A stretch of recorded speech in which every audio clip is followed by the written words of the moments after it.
I want to move on to the new landmark that Dublin got earlier this year. Well, it was a temporary one.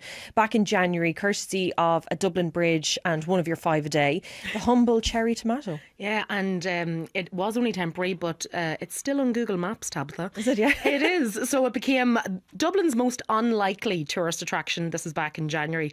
And I think someone had just left maybe a couple of cherry tomatoes lying on the bridge in Drumcondra, and a TikToker came along, saw it, wondered what this was all about, took a picture, uploaded, and in true Irish fashion, all of Ireland got behind it and just added to it and commented on it and reposted and added their own bit to it.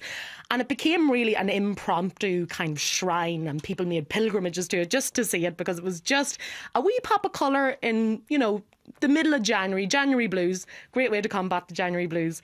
But it just really took off. It went absolutely viral, and people came from all over to see and to add their own little bit to the bridge, which I really thought was lovely.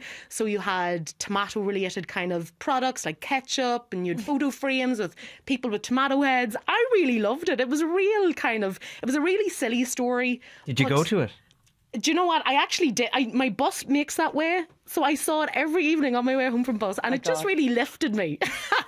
God, but you know what? Because this year, social media was so terrible at times, what you were seeing all the time, and Gaza and all of that. And I think to have something so silly and for everyone, for something frivolous, not to be so divisive, it just kind of, everyone got behind it.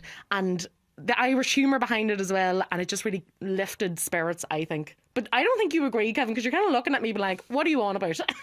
No, I'm fine with you having your fun, Tessa, no problem at all. Didn't it get destroyed in the end, though? Well, for a long time. Didn't somebody push all the tomatoes down onto the train track? Did they? I think so, yeah. And then I remember we did a Vox Pop on the Indo where one of the video guys went out and talked to people, and there was this girl like in tears crying. Now, I presume she was acting. Maybe it was you, Tessa. It probably was. And she was heartbroken that this magnificent shrine that was there had been destroyed. Because for so long it did survive, and that kind of fed into the mythology of it, that the birds didn't touch the tomatoes, the wind or the rain didn't affect them, they just stood there. It was almost like an art installation.